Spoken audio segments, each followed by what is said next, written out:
you can stay active, eat reasonably well, and still struggle with belly fat as you get older. And it's not simply a matter of willpower. In fact, one of the biggest reasons many adults over 60 don't see results is because they're focusing on the wrong kind of fat.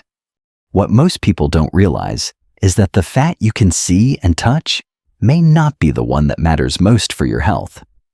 There is another type of fat, stored deeper in the body, that can affect your heart, your blood sugar, and your overall well-being. And the good news is, once you understand how it works, you can take simple, practical steps to improve your health safely. If you care about staying healthy, active, and independent as you age, take a moment to type "yes" in the comments below. It helps me understand who this video is for, and it allows me to create more practical science-based content that truly supports your health journey. Most people think belly fat is simply about eating too much or exercising too little. And while those factors do matter, they don't tell the whole story, especially as we get older. In reality, there are two main types of fat in the abdominal area: subcutaneous fat, which sits just under the skin, and visceral fat, which is stored deeper inside the body, surrounding vital organs. Subcutaneous fat is the kind you can pinch. It's often more of a cosmetic concern. But visceral fat is different. It's biologically active, meaning it can influence how your body functions. According to Harvard Medical School, higher levels of visceral fat are associated with increased risk of insulin resistance, cardiovascular disease, and metabolic disorders. And here's something many people don't realize: you don't have to be overweight to have excess visceral fat. As we age, changes in hormones, muscle mass, and metabolism can lead to fat being stored more easily in the abdominal area, even if your weight stays stable. So the goal isn't just to lose weight, it's to support your body in reducing the type of fat that has the greatest impact on your long-term health. To understand why visceral fat matters, it helps to look at what research has shown over the years. A large body of evidence, including studies published in The Lancet, suggests that visceral fat is a stronger predictor of cardiovascular risk than body weight alone. In other words, two people can weigh the same, but the one with higher visceral fat may have a higher risk of developing heart disease or type 2 diabetes. This is partly because visceral fat is not just stored energy. It actively releases substances that can promote inflammation and interfere with how your body regulates blood sugar and cholesterol. Research has also shown that as we age, our bodies tend to store fat differently. Hormonal changes, reduced muscle mass, and lower activity levels can all contribute to an increase in abdominal fat, even without major changes in diet. But here is the encouraging part. Clinical studies consistently show that visceral fat responds well to targeted lifestyle changes, especially when it comes to nutrition and physical activity. So rather than focusing only on the number on the scale, it's far more helpful to focus on habits that support metabolic health and reduce internal fat over time. When it comes to reducing visceral fat, nutrition plays a much bigger role than most people realize, especially after the age of 60. Many people focus only on eating less, but what truly matters is eating smarter. As we age, our metabolism naturally slows down, and our bodies become more sensitive to inflammation and blood sugar fluctuations. That means the quality of your food becomes just as important as the quantity. One of the most beneficial changes you can make is increasing your intake of colorful plant-based foods. Vegetables like carrots, spinach, kale, bell peppers, and squash are rich in compounds called carotenoids and polyphenols. These nutrients act as antioxidants, helping reduce oxidative stress and inflammation.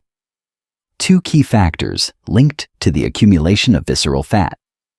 Research published in journals such as the Journal of Nutrition has shown that higher intake of these compounds is associated with better metabolic health and lower abdominal fat levels over time. Another important factor is protein. As we age, we naturally lose muscle mass, a process called sarcopenia.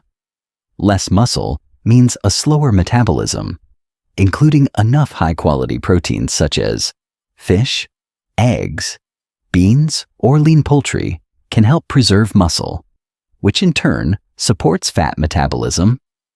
At the same time, it's helpful to reduce highly processed foods, especially those high in added sugars and refined carbohydrates.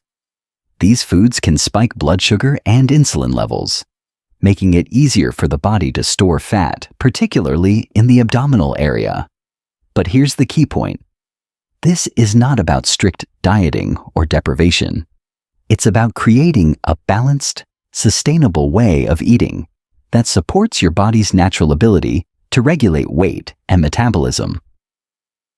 Small and consistent changes like adding 1 extra serving of vegetables per meal or choosing whole foods more often can make a meaningful difference over time.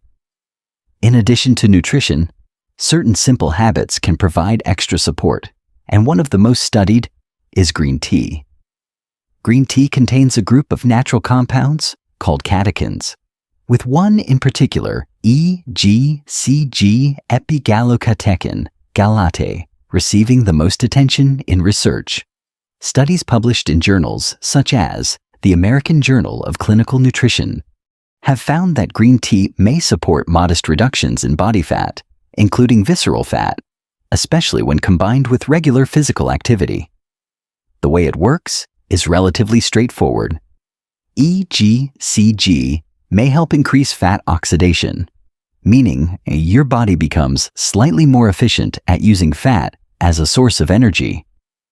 It can also work together with the natural caffeine in tea to gently stimulate metabolism without the intensity of stronger stimulants. However, it's important to keep expectations realistic. Green tea is not a quick fix, and it will not produce meaningful results on its own. Its benefits are best seen as part of a broader and consistent lifestyle approach that includes balanced nutrition and regular movement. If you choose to include it, a simple approach is to enjoy 1 to 2 cups of unsweetened green tea per day, and it's best to avoid bottled or heavily sweetened versions, which can add unnecessary sugar and reduce the overall benefit. Think of green tea not as a solution, but as a small, supportive habit that works alongside everything else you're doing. If there is one factor that has the most consistent impact on reducing visceral fat, it is regular physical activity. But here's where many people go wrong. They assume they need intense workouts or long hours at the gym. In reality, especially for adults over 60, the goal is not intensity at all costs. The goal is consistency at the right level. Research published in British Journal of Sports Medicine shows that moderate intensity aerobic activity is strongly associated with reductions in visceral fat, even without dramatic weight loss on the scale. This is important because it means you don't have to push your body to extremes to see meaningful health benefits. So, what does moderate intensity actually mean? A simple way to measure it is the talk test. During your activity, you should be able to speak in full sentences, but you should feel slightly out of breath. If you can sing comfortably, it's probably too easy. If you can't speak at all, it may be too intense. The goal is to stay somewhere in between. Examples of effective activities include brisk walking, cycling at a comfortable pace, swimming, or even walking uphill. For many people, starting with just 20 to 30 minutes, 3 to 4 times per week is a realistic and beneficial goal. Over time, you can gradually increase either the duration or frequency, depending on how your body responds. Another key point is muscle health. As we age, preserving muscle becomes essential not only for strength and mobility, but also for maintaining a healthy metabolism. including light strength training, 2 to 3 times per week using body weight, resistance bands, or light weights can help support this process safely. Most importantly, choose activities you enjoy, because the best form of exercise is the one you can continue doing consistently over the long term. So if you take a step back, improving your health and reducing visceral fat doesn't require extreme measures. It comes down to a few simple, consistent habits. First, focus on balanced nutrition, adding more whole, colorful foods that support your body from the inside out. Second, consider small supportive habits, like choosing unsweetened green tea instead of sugary drinks. And third, stay physically active at a level that feels sustainable, not exhausting. These steps may seem simple, but over time, they can have a meaningful impact on your energy, mobility, and long-term health. You don't need to be perfect, and you don't need to do everything at once. The goal is progress, building habits that you can maintain, so your body continues to support you as you age. If you found this video helpful, you might consider saving it so you can come back to these ideas later. And if you know a friend, a spouse, or a family member who is also trying to stay healthy and active as they age, feel free to share this with them. It might make a real difference.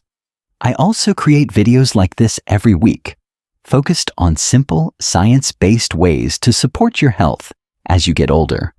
So, if that's something you value, you're always welcome to subscribe and join me here. Thank you for spending your time with me today and taking a step toward better health. The information in this video is intended for educational purposes only and is designed to help you better understand general health and nutrition principles. It is not a substitute for professional medical advice, diagnosis, or treatment. Every individual's health situation is unique, especially if you have existing medical conditions such as diabetes, heart disease, or are currently taking medications.